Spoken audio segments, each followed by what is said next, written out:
नमस्कार। मैं अशोक जरोटी। सभी भाइयों का स्वागत है।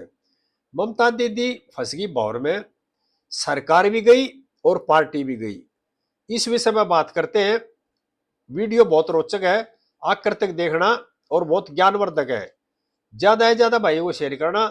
और जिस भाई ने चैनल सब्सक्राइब नहीं कर रखा, कृपा भाई अपने भाई के चैनल को सब्सक्राइब भी कर लेना और वीडियो को ज्यादा से ज्यादा हाइप भी करना भाई। ममता का जो राजनीतिक जीवन है ना, 1984 में शुरू हुआ था और 2026 में यानी 42 साल हो गए। 42 साल के दौर में इतना बुरा दौर ममता ने कभी नहीं देखा था जो 4 मई 2026 के बाद देखने को मिल रहा है।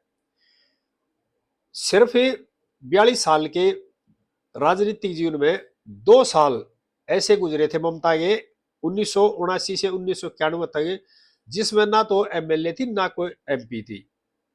यानी कि 42 साल के राजनीतिक जीवन में सिर्फ 2 साल ऐसे गुजरे थे बीच में, 1989 से 91 तक है, कि वो ना तो एमएलए थी ना एमपी थी और टीएमसी की सुप्रीमो रही 42 साल एक तरह से।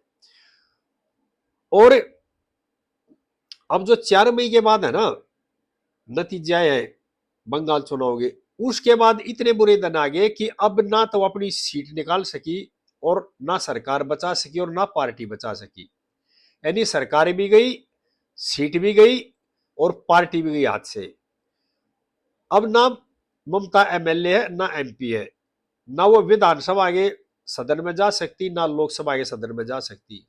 हो सकता खाली करा गए कहीं से राज्यसभा या कोई टीएमसी का सांसद इस्तीफा दे दे, उसकी जगह इलेक्शन लड़के जाए, लेकिन ये पॉसिबिलिटी नहीं है। क्यों? अब राजनीतिक जो सत्र है वो बदल रहा है और दिन पर दिन अलग अलग चीजें सामने आ रही है, अलग अलग बातें सामने आ रही है। यानी कि उगते सूरज को दुनिया सलाम करती है, जब सूर्य छुप जाता ना उसको कोई नहीं देखना चाहता। अब जो बुरा दौर शुरू हो गया एक तरह से ममता बनर्जी का। और दोस्तों, 80 जो एमएलए है ना जीत के आए थे टीएमसी के, उसमें से करीब 58 एमएलए साथ छोड़ के चले गए। ममता की पार्टी जहां मीटिंग करती है, जहां धरना प्रदर्शन करती है, वहां पे भी दिखाई नहीं देते। खुद ममता दीदी ने मीटिंग की, उसमें भी एमएलए नहीं आए हैं। और वित्त वनर जो बनर्जी है ना, इन एमएलए को तोड़ करके अलग गुट बना लिया। ममता ये कह रही है कि हमारे साथ 60 एमएलए, लेकिन नहीं है। पार्टी के अंदर बहुत बड़ा घमासान मचा हुआ है। वित्त वर वित्त वर्त जो बनर्जी है, वो पहले पार्टी में राज्यसभा से सांसद ही रहे हैं, लेकिन एमएलए पहली बार बने हैं। और पहले बार एमएलए बनते ही पार्टी में एक तरह से विद्रोह किया, बगावत कर दी और 58 के करीब एमएलए को तोड़कर अलग गुट बना गया। और बंगाल विधानसभा के जो स्पीकर है उनको चिट्ठी भी दे दी, अभी ये गुट मेरे साथ है, मैं नहीं नेता। और नेता प्रतिपक्षी बढ़ गए एक तरह से। विधानसभा में जो कमरा होता है नेता प्रतिपक्ष का, वो कमरा भी ले लिया है। उसके बाद जो ममता बनर्जी के थे ना खास बन रहे थे और जिनमें होड़ लग रही थी ममता बनर्जी के आगे नंबर बनाने की, चुनाव से पहले और चुनाव के प्रचार के दौरान जो सांसद जो एमएलए बड़ी बड़ी बातें कर रहे थे, प्रधानमंत्री को सीधे धमकी देते थे, एक तरह से गृह मंत्री को धमकी देते थे, आप ठहर के दिखाना, 12 बजे बाद बंगाल में रुक के दिखाना, इस तरह की जो बातें कर रहे थे, उनकी बोलती बंद हो चुकी है। एक महिला सांसद भी थी, बहुत ज्यादा बोलती थी, लेकिन जब से चुनाव के नतीजे आए हैं, जब से पार्टी में जो टूट फूट शुरू हुई है, उसके बाद उन्होंने भी चुप्पी साध ली, बिल्कुल मौन धारण कर रखा है। लेकिन उससे पहले बड़ी बड़ी बातें होती थी, संसद के अंदर भी संसद के बाहर भी।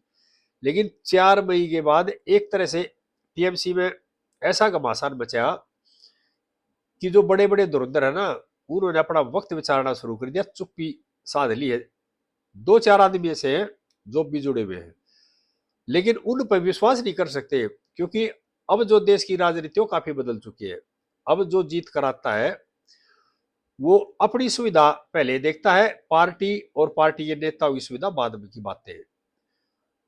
जो टीएमसी बंगाल की जनता ने उखाड़ के फेंक दी, उसके बाद सिर्फ 80 विधायक जो जीते हैं, और उनमें से भी वित्तवर्त बनर्जी 58 करीब विधायकों को तोड़ करके अलग गुट लेकर के बना लिया है। उसके बाद जिस तरह से समीकरण बदले ना, अब ऐसे हालात हो गए ममता बनर्जी ने टीएमसी का चुनाव चिन्ह बचाना मुश्किल हो रहा है। और इसलिए मैं कह रहा हूं अभी सरकार भी गई और ममता की पार्टी भी गई। लेकिन उसका कारण क्या है? उसकी खुद जिम्मेदार है, खुद ममता दीदी और उसके भतीजे अभिषेक बनर्जी। अभिषेक बनर्जी को लेकर के ये गुट बना, ये मीडिया वाले भी कह रहे हैं, लोग भी कह रहे हैं, सूत्री बता रहे हैं। अब जो लोगों ने विरोध किया ना, वो किया था अभिषेक बनर्जी का और अभिषेक बनर्जी की नीतियों का।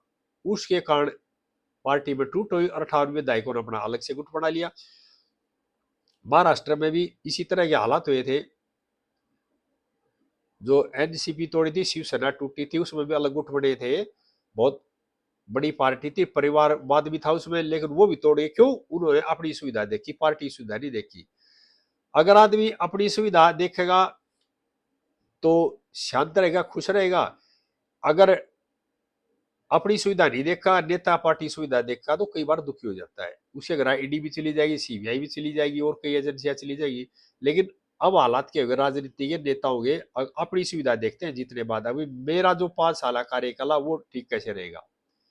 और ये उसी का ये नतीजा है कि जो टीएमसी के विधायक जीते थे और जिन्होंने अपना गुट बना है, उसमें कई भाई मुस्लिम भी है, वो उन्होंने भी वो गुट ज्वाइन कर लिया और छोड़ के चले गए ममता बनर्जी को। लेकिन वही लोग थे जो ममता बनर्जी के जय जयकारे के नारे लगाते थे।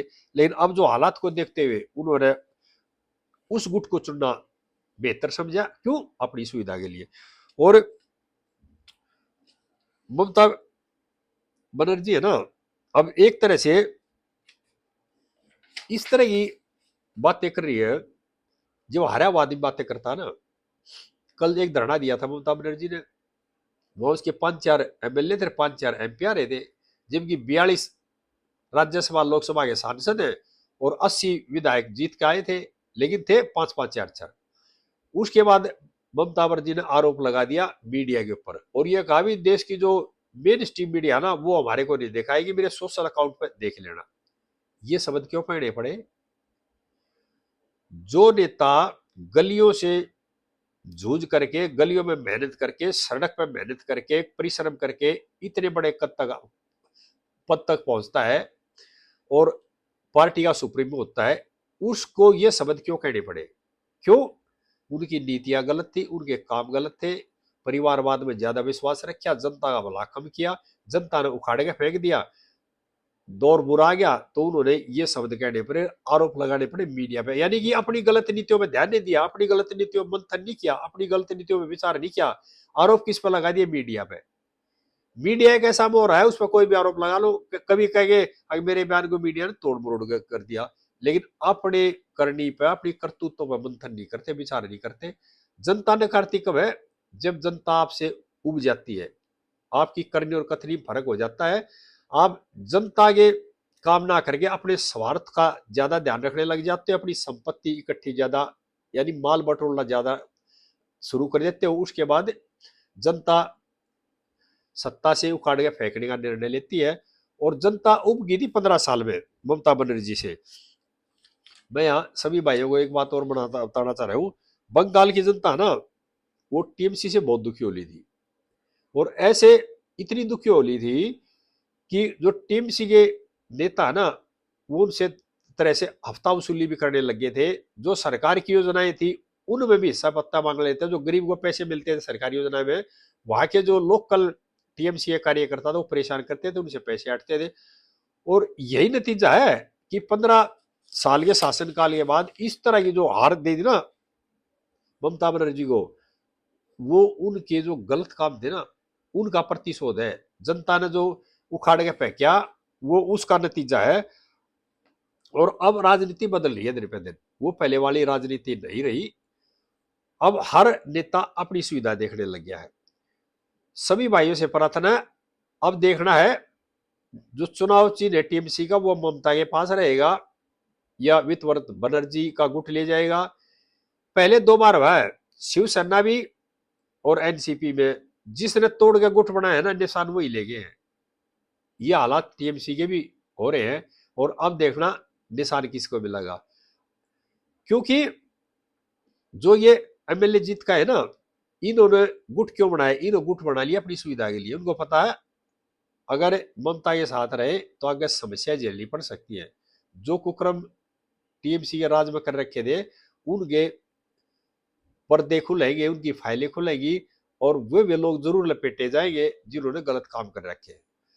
अब क्या दौर चल रहा है देश के अंदर, अपने को बचाना आदमी बेहतर समझता है। पार्टी बाद की बात है, पार्टी का नेता बाद की बात है, अपने आप को बचाएंगे।